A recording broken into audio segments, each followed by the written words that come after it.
football games, so a lot of activity actually with the athletic department. My 14 years in Marlovits School District was very heavily into athletics. And I just really want to talk about the power of a coach's ministry to their students, their student athletes, by sharing just 3 little stories. And I hope you hear these stories not as stories of me talking about my life, but I hope you hear them as the opportunity for coaches to impact the lives of their student athletes. And I'll start with one that comes from the winter time, in which one of my athletes started to miss practice in a weird way, meaning seemed like he just started missing like every Monday. And so eventually, we had to have the talk, like, I saw you in school. You didn't make it to practice. I need, what's going on. And the first time I asked him about it, it was very distant. But eventually came to find out that Monday was the day he and his girlfriend were going around trying to find a place where she could have an abortion. And they were unsuccessful in finding a place. And so I started to be the only person he could talk to about that, because he was so afraid to take it to his parents. And she likewise was so afraid to take it to her parents. And it puts you in a delicate situation. And eventually, talking to him and giving him a lot of counsel, I got him to a point where he was comfortable in not making a decision without her parents, especially her parents, being informed of what was going on. And it was just an opportunity for him to find someone he could trust, someone who he could trust, who he had a very good relationship with, but wasn't going to be judgmental. It wasn't going to be overly harsh, but could actually listen to him and help him see what was best for him, for the girl involved and for their families.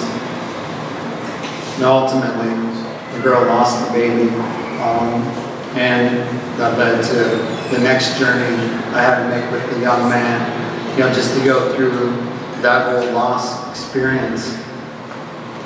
But he had no one else that he felt he could turn to except his coach. There was a wrestling tournament, on to my second story. There was a wrestling tournament out in Ohio we would go to annually. And if you know anything about wrestling tournaments, there's a lot of downtime for a coach, especially if you don't have people in every weight class. So one weight class or 2 weight classes are being wrestled, you just sit and watch. And one of my athletes, who was a troubled kid, mostly we got troubled kids on my wrestling team, he wasn't wrestling in this tournament, but he had to come anyway because he's part of the team.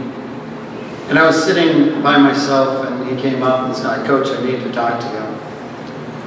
Okay, it's going to be pretty obvious it's not going to be a wrestling conversation. And so he told me that the weekend before, he and his girlfriend decided to have sex for the first time because his friends pressured him into it. And this kid was beyond devastated. And he came to me specifically because he knew I was a practicing Catholic. He was not Catholic, but he knew what he did violated the ideals of his own faith. And he couldn't overcome the guilt and the shame that he was feeling, nor could he figure out how to interact with his girlfriend because the two of them wouldn't even look at each other after the fact. they were so ashamed of being pressured into doing this by their friends. And so I spent many an hour during that weekend when I wasn't on the edge of a mat coaching, sitting alone in the stands with that young man, having to counsel him and give him a safe place to cry, a safe place to talk about what he wants his future to look like, a safe place to just regroup and face the challenges ahead of him. Once again, it was a place where he was too afraid to speak to his own parents, too ashamed to speak to them, but he could talk to a coach because he has a special relationship with a coach. My third story is really brief. It's an odd comment to come from one of my athletes. One of my athletes, his name was Michael, walked up to me one day and said, "Coach, I got to thank you." I'm like, "Okay, Mike, I basically kick you off the team every day. What is it? Because I let you come back on because I'm gullible." But it was, after a couple years of coaching him, and he just said, "Coach, you're the only person that treats me like I am a person." And I thought about it. And all I did was coach them. Didn't get any special attention. Didn't get any special breaks. Treated him like every other athlete on the team. And that's what he wanted. He wanted to be treated like every other athlete on the team. Because I treated him like everyone else, that meant he identified as being a person, someone with value. And it didn't come from anything other than simply being a coach. The impact that coaches have on their student athletes, more often than not, goes unspoken. I hear from student athletes all the time now. They especially, reach out to me when they find out that I've become a priest and they need something. They have questions about their own faith. They connect with me.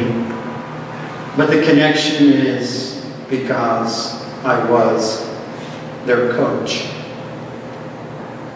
And I coached them in the most basic understanding of that term. I attempted to be the best coach I could. That's what they wanted. That's what they found. They accepted my own failures in coaching as I accepted their failures in their own athletic pursuit. And in that, we grew to have a trust with one another. A trust that actually allowed them to learn about themselves, learn about their faith, learn about the proper way to treat other people, and learn how to really live a life independent and on their own.